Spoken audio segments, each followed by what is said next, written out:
Hello guys, welcome to the channel. हम DevOps कर रहे थे। आज हम उसकी लास्ट यूनिट पे फाइनली पहुंच गए हैं। जो यूनिट 4 है, एमडीयू के अकॉर्डिंग काफ़ी वास्ट सिलेबस है। इसमें छोटे छोटे काफ़ी सारे टॉपिक्स हैं। पहली 3 वीडियोस ऑलरेडी अपलोडेड हैं, आप सारी जाके चेक कर सकते हो चैनल पे।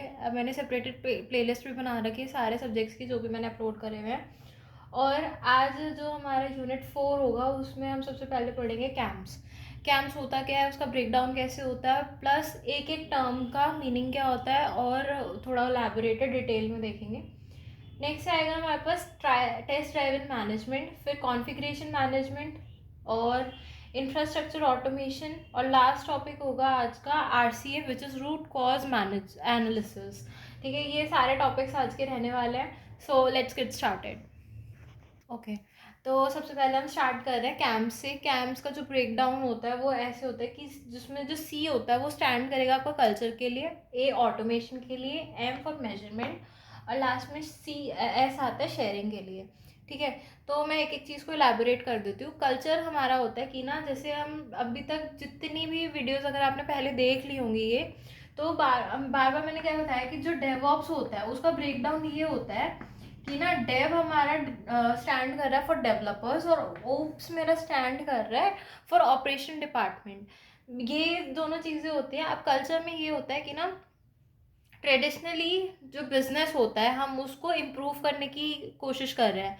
अब बिजनेस में हमारे पास दो ब्रेकडाउन है, एक डेवलपर डिपार्टमेंट और एक ऑपरेशन डिपार्टमेंट।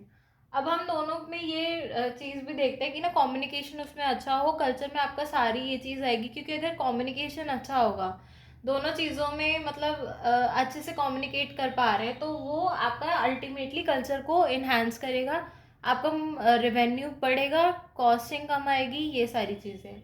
फिर आता है ऑटोमेशन। ऑटोमेशन का मतलब होता है कि ना, चीज़ों को ऑटोमाइज कर देना, मतलब उनको ना ऑटोमेटिकली इम्प्रूव हुए, कि मैनुअल काम कम हुए, मैनुअली जितना भी टास्क है उनको रिड्यूस करना, उसको ऑटोमेशन बोला जाता है। ऑटोमेशन आपका अल्टीमेटली सारी कॉस्ट, रिवेन्यू, इन सारी चीज़ों को कम करता है, रिड्यूस करता है, प्लस हमारा जो इनकम है उसको इम्प्रूव करता है, एफिशिएंसी को इम्प्रूव करता है, टाइम रिड्यूस हो जाएगा। ठीक है, तो ये सारी चीज़ें ऑटोमेशन में आती हैं।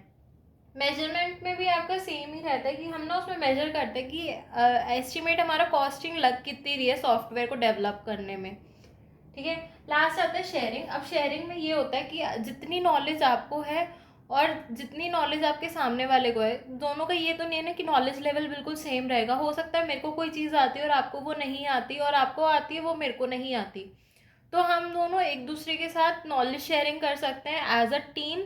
ठीक है, तो उसकी को शेयरिंग बोला जाता है, जिससे अल्टीमेटली एक तो कम्युनिकेशन स्ट्रांग होता है, और आपका लास्ट में जो मतलब चीज़ें हैं, कम्युनिकेशन गैप कम हो जाएगा, कॉस्ट कम आएगी, क्योंकि सॉफ्टवेयर में जब शेयरिंग होएगी नॉलेज की, तो वो दोनों को ही इम्पैक्ट करेगी, और फ़ायदा दोनों का ही होगा उसमें। ठीक है, सो ये कैंप्स के बारे में था। नेक्स्ट टॉपिक हमारे पास आता है test driven development. Test driven development, जैसे इसमें नेम में दे रखा है टेस्ट, तो इसमें सबसे पहले क्या होता है, हम ना एक प्रोसेस होता है जिसमें आप कोड लिखने से पहले उसका टेस्ट बना देते हो कि क्या, अगर मैंने कोई कोड मैंने अभी कोड लिखा नहीं है, उससे पहले मैंने एक टेस्ट उसके लिए जनरेट कर दिया कि अगर कोड मेरा ये वाला टेस्ट पास कर देता है ना, तो वो मेरे लिए एफिशिएंट है। ठीक है, तो उसके कुछ स्टेप्स ये वाले यहाँ पे लिख रखे हैं मैंने कि आप करना क्या होता है। सबसे पहले हम ना एक टेस्ट लिखेंगे, कुछ ऐसे टेस्ट लिखेंगे जो कि थोड़े हार्ड हो, मतलब जनरली किसी उसके लिए, कोड के लिए, और उसके रिलेटेड हम कुछ ऐसा कोड बनाएंगे जो उस टेस्ट को क्लियर कर पाए। ठीक है, और उसके बाद फिर रिफ्रैक्टर होएगा। अब रिफ्रैक्टर क्या होएगा, जो हमारा टेस्टेड कोड है और उसका एक्चुअल कोड, मतलब टेस्टेड कोड और एक्चुअल कोड के बीच में सिंप्लिसिटी लेवल फाइंड करता है। रिफ्रैक्टर का ये काम होता है, और हम उसको रिपीट करते हैं इस पे, उसको प्रोसेस को, मतलब उस कोड को ना हम ट्राई करेंगे कि हम थोड़े से नए टेस्ट बना देंगे कि हम क्या हमारा कोड जो है वो ये वाले टेस्ट क्लियर कर पा रहे हैं। अगर नहीं कर पा रहा तो वो हमारे अकॉर्डिंग सफिशिएंट नहीं है। ठीक है, ये सारा जितना भी प्रोसेस होता है इसको थोड़ा एलाबोरेट करके लिख देना आप। और टेस्ट ड्राइवन डेवलपमेंट हमारा सारा एजाइल पे बेस्ड होता है। एजाइल सेकेंड यूनिट का टॉप चीज़ें थी, उसमें आप वो देख सकते हो।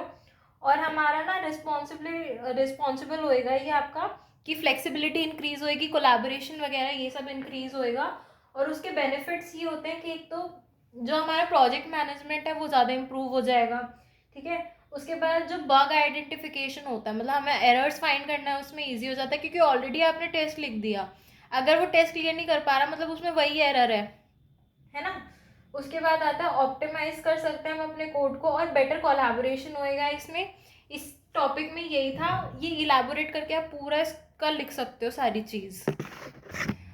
नेक्स्ट टॉपिक हमारे पास आता है कॉन्फ़िगरेशन मैनेजमेंट, और या इसको एसवीएम के नाम से भी पूछ लिया जाता है पेपर्स में, जिसका फुल फॉर्म होगी वो होगी कि ना सिस्टम कॉन्फ़िगरेशन मैनेजमेंट, एसवीएम, ठीक है। तो उसमें ये क्या होता है, हम इसमें बेसिकली ये होता है कि ना जैसे हम आजकल देखते हैं कि हर चीज़ के नए नए versions time to time update होते रहते हैं। हम जैसे इंस्टाग्राम पे देखते हैं तो उसमें कई बार होता है कि वे स्टोरी लगाने का जो ऑप्शन है वो कहीं कहीं शिफ्ट कर देते हैं वो लोग, ठीक है। तो काफ़ी सारे मतलब चेंजेस होते रहते हैं इंस्टाग्राम पे भी नहीं, मतलब किसी भी सॉफ्टवेयर ऐप पे चेंजेस होते रहते हैं टाइम टू टाइम। और उसके बाद हम देखते हैं कि ना सॉफ्टवेयर के जितने भी अपडेशंस हो रहे हैं उसको मैनेज करने के लिए हमें एक सिस्टम चाहिए होता है जिसको हम कॉन्फ़िगरेशन मैनेजमेंट बोलते हैं, जो हमारा सारा भी अपडेशन हो रहा है। और जो सॉफ्टवेयर है अगर आप उसमें कोई भी नया फीचर ऐड कर रहे हो तो वही रिस्पॉन्सिबल होता है कि जो भी नए फीचर्स ऐड हुए हैं सॉफ्टवेयर में क्या वो ढंग से मतलब यूज़र की डिमांड्स को मीट कर पा रहे हैं या नहीं कर पा रहे, अल्टीमेटली यूज़र हमारा सेटिस्फाइड है या नहीं है, ठीक है। तो ये सारी चीज़ें होती हैं। अब इसमें कुछ स्टेप्स होते हैं जिसको बोला जाता है, सबसे पहला स्टेप होता है हमारा आइडेंटिफिकेशन एंड मैनेजमेंट, जिसमें आपके पास आएगा कि ना हम ये देखेंगे कि आइडेंटिफाई करेंगे कि कहाँ पे चेंजेस की ज़रूरत है या नहीं है, ठीक है। जहाँ पे चेंजेस की ज़रूरत होगी हम वो लिख देंगे और उसके बाद उनको मैनेज किया जाएगा। फिर जो हमारा एग्जिस्टिंग सॉफ्टवेयर है अब उसके हम करते हैं वर्जन कंट्रोल। वर्जन कंट्रोल आपके दो टाइप्स के होंगे, या तो मेजर होएगा या माइनर होएगा, ठीक है। फॉर एग्जांपल मैं ले रही हूँ, मैंने कोई वर्जन बनाया 1.1 जिसको मैंने माइनरली अपडेट किया है, माइनर अपडेशन हुई है इसमें, तो ये ऐसे हो जाएगा 1.1 ऐसे, ठीक है। और अगर इसमें मेजर अपडेशन हुई है तो ये ऐसे हो जाएगा 1.2, मतलब 1.1 से ये 1.2 में कन्वर्ट हो जाएगा। ये माइनर था, मतलब और ज़्यादा एक्सटेंड होता चला जाएगा ये, और यहाँ पे फिर ये मेजर हो रहा है। और इससे भी अगर और ज़्यादा मेजरली होता है तो ये ऐसे चेंज हो जाएगा कि इसको भी हमें अगर अपडेट कर देना है तो ये 1.3, और फिर बहुत ज़्यादा अपडेशन के बाद ये कहीं ना कहीं 2.0 जो हम सुनते हैं कई बार मूवीज़ वगैरह में भी आते, तो ये 2.0 ऐसे अपडेट होता है, इसको वर्जन कंट्रोल बोला जाता है। ये सारा अपडेशन पे बेस्ड होता है आपका कि सॉफ्टवेयर में आप चेंजेस कैसे कर रहे हो, या तो माइनर है या मेजर है। अगर माइनर होते हैं तो इस टाइप से हमारा चेंजेस होते हैं, और अगर मेजर होते हैं तो इस टाइप से, और बहुत ही ज़्यादा अल्टीमेट लेवल चेंजेस हो जाते हैं तो बिल्कुल वर्जन का जो फर्स्ट इनिशियल होता है वो चेंज हो जाता है, ठीक है। नेक्स्ट आता है हमारे पास चेंज कंट्रोल। अब चेंज कंट्रोल होता है कई बार ना आपने कोई शिकायत रख दी अपनी कि भाई इसमें सॉफ्टवेयर में ये चीज़ ढंग से काम नहीं कर रही, तो कई बार होता है या तो वो कहीं ना कहीं ठीक है, और कई बार होता है कि ना वो आपकी जो शिकायत आपने करी है वो वैलिड नहीं है, मतलब वो एक्सेप्टेबल नहीं रहेगी और यूज़र्स के लिए, तो उसका अब डिसीजन लेगा कौन कि ये ठीक है या नहीं है। तो इसमें हम एक चीज़ हमारे पास होती है इस चीज़ में, मतलब सॉरी, इस पार्ट में आपका आता है चेंज कंट्रोल बोर्ड। जैसे हम स्कूल्स में देखते थे कि अल्टीमेटली जितने भी रूल्स रेगुलेशंस होते थे वो स्कूल्स में सीबीएसई की तरफ से या स्टेट बोर्ड्स हैं तो उनकी तरफ से आते थे, ऐसे ही चेंज कंट्रोल देखता है CCB which is change control board. अब ये एक या तो कोई इंडिविजुअल होगा जो कि हेड होगा डिपार्टमेंट का, या ग्रुप ऑफ पीपल होंगे जो एक डिसीजन लेंगे कलेक्टिवली कि क्या ये चेंज हमारा ज़रूरी है या नहीं है। अगर ज़रूरी है तो आगे से एक सीआर पास होता है विच इज चेंज रिपोर्ट, ठीक है। उस सीआर को कौन कंडक्ट करता है, इसके लिए होते हैं हमारे पास कुछ इंजीनियर्स होते हैं जो कि रिपोर्ट पढ़ते हैं, वो उनके पास जाती है कि आप सॉफ्टवेयर में ये चेंजेस कर सकते हो, और किसी वैलिड पीरियड तक, मतलब ये नहीं कि बिल्कुल उसको चेंज कर दिया, आप थोड़े माइनर चेंजेस कर सकते हो, जितना भी वो रिपोर्ट है जो उसको मतलब जितनी उसको लिमिट्स दी हैं उसके अंडर ही आप वो चेंजेस कर सकते हो, ठीक है। चेंज कंट्रोल में सारा यही था। इसके बाद आता है कॉन्फ़िगरेशन और ऑडिटिंग। कॉन्फ़िगरेशन ऑडिटिंग में आपका आता है कि ना, ऑडिटिंग आपका स्टैंड करता है कि जो भी चेंजेस हुए हैं क्या वो एक्यूरेट हैं, क्या वो यूज़र की डिमांड्स को आप मीट कर रहे हैं या नहीं कर रहे हैं। अगर स्टिल वो नहीं कर रहे तो दोबारा से एक CR पास होएगा विच इज़ चेंज रिपोर्ट, फिर वो इंजीनियर्स उसके अकॉर्डिंग उसको चेंज करते रहेंगे। फिर रिपोर्टिंग होती है। रिपोर्टिंग में यही होता है कि अगर चेंज आपकी मीटिंग सॉरी सेटिस्फेक्शन लेवल को मीट नहीं कर रहा है तो वो वापस से चेंज हो जाएगा, ठीक है। कॉन्फ़िगरेशन मैनेजमेंट में यही सारा था। कॉन्फ़िगरेशन मैनेजमेंट अल्टीमेटली ये होता है कि ना, ये एक सॉफ्टवेयर इंजीनियरिंग प्रैक्टिस है जो कि ट्राई कर रहा है कि जितने भी सॉफ्टवेयर डेवलप हो रहे हैं, जितने भी उसमें फीचर्स हैं ऐड ऑन हो रहे हैं, वो सारे यूज़र की डिमांड को मीट कर रहे हैं या नहीं कर रहे हैं। क्योंकि पूरे डेवऑप्स में हम यही पढ़ रहे हैं कि हमें सॉफ्टवेयर इस तरीके से बनाना है कि वो यूज़र की सेटिस्फेक्शन लेवल को मीट कर पाए। ओके, नेक्स्ट इसमें आता है इंफ्रास्ट्रक्चर ऑटोमेशन। नेक्स्ट टॉपिक आता है हमारे पास इंफ्रास्ट्रक्चर ऑटोमेशन। इंफ्रास्ट्रक्चर ऑटोमेशन ये होता है कि ना, आप किसी भी, अगर मैंने आपको कोई टूल्स प्रोवाइड कर रहे हैं या कोई भी सॉफ्टवेयर दिया है और या कोई भी स्क्रिप्ट दी है, मतलब इन तीनों में से मैंने आपको कोई भी चीज़ दी है, तो आप उसको कितना एफिशिएंटली यूज़ कर रहे हो, ठीक है। फॉर एग्जांपल अगर मैं डेली लाइफ एग्जांपल से लूँ, जैसे मैंने ना किसी किसी को पेंटिंग आती है और किसी को पेंटिंग नहीं आती, तो उसको पेंट ब्रशेस और मैंने कलर्स प्रोवाइड करवा दिए हैं दोनों को सेम। तो जिसको पेंटिंग आती होगी वो उसका एफिशिएंटली यूज़ करेगा, जबकि जिसको पेंटिंग नहीं आती वो क्या करेगा उस चीज़ का, है ना।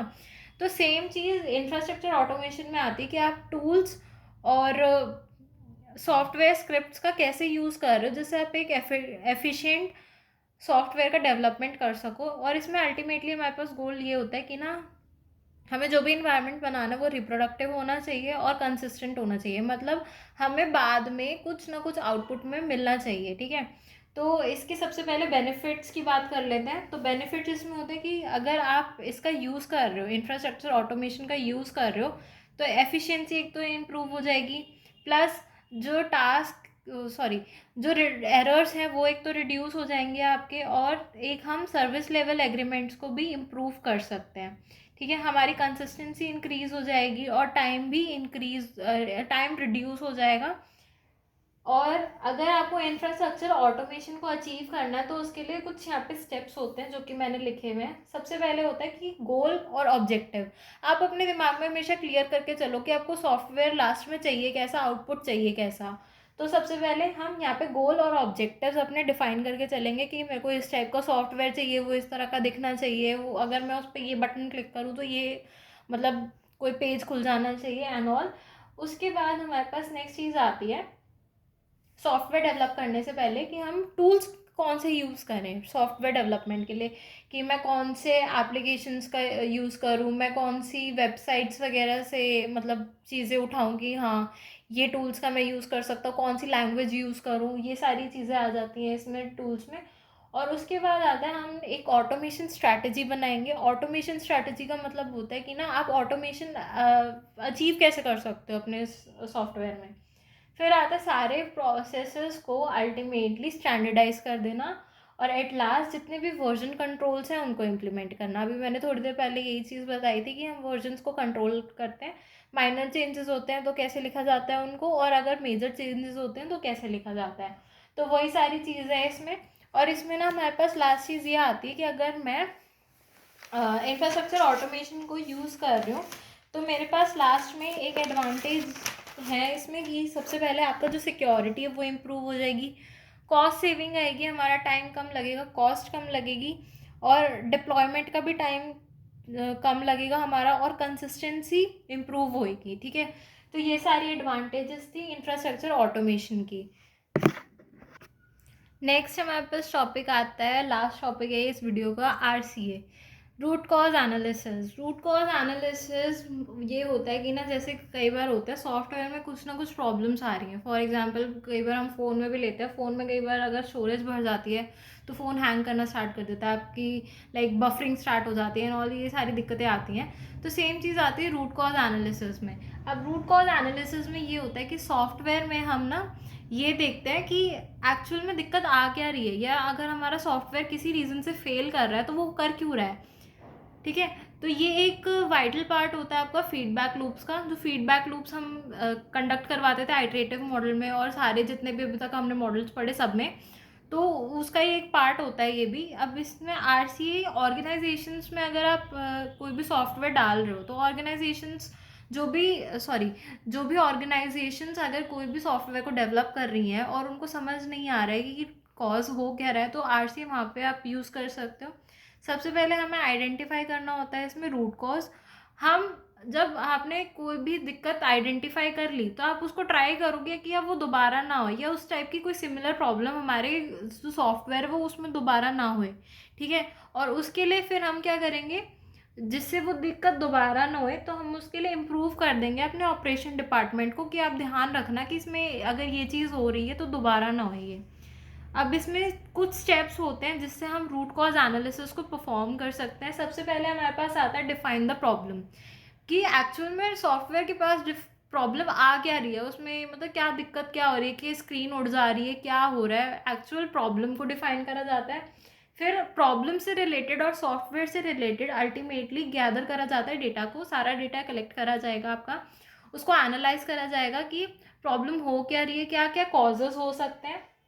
ये थर्ड पार्ट है कि हम कॉजल फैक्टर्स देखते हैं कि अगर ये प्रॉब्लम्स हो रही हैं तो इसके फैक्टर्स क्या हैं, क्या क्या चीज़ें रिस्पॉन्सिबल हो सकती है। क्या ऐसा तो नहीं कि यूज़र ने मतलब यूज़र ने सॉफ्टवेयर को यूज़ करते टाइम कोई बटन पे क्लिक कर दिया, या किसी कोई कुछ भी अजीब सा कुछ हैपनिंग हो गई है, या तो मैनुअल है या ऑटोमेटिकली सॉफ्टवेयर में दिक्कत आ रही है। तो ये सारी चीज़ें होती हैं, और उसके बाद हम रूट कॉज अल्टीमेटली फाइंड कर लेते हैं इतनी सारी चीज़ों के बाद। फिर उसके मतलब रिस्पेक्ट में ही ऑल्टरनेटिव आप सॉल्यूशंस प्रोवाइड करते हो, कि आप अगर ये दिक्कत आ रही है तो आप इसको इस सॉल्यूशन से सॉल्व कर सकते हो। ठीक है, so this was all about the part 1 of your unit 4। इसके बाद एक वीडियो और आएगी, और मेरे ख्याल से उसके बाद जो डेवऑप्स है वो पूरा क्लियर कट कंप्लीट हो जाएगा। So stay tuned. और अगर आपको वीडियो अच्छी लगी हो तो प्लीज़ इसको लाइक शेयर और अपने फ्रेंड्स के साथ सबके साथ शेयर कर दो, और कमेंट्स करो भर भर के। और स्टिल अगर आपको लगता है कि पिछले जितने भी वीडियोस थे और इस वीडियो में भी अगर लग रहा है कि कोई कमी थी या कोई टॉपिक छूट गया है तो आप बता सकते हो। Okay, thanks for watching.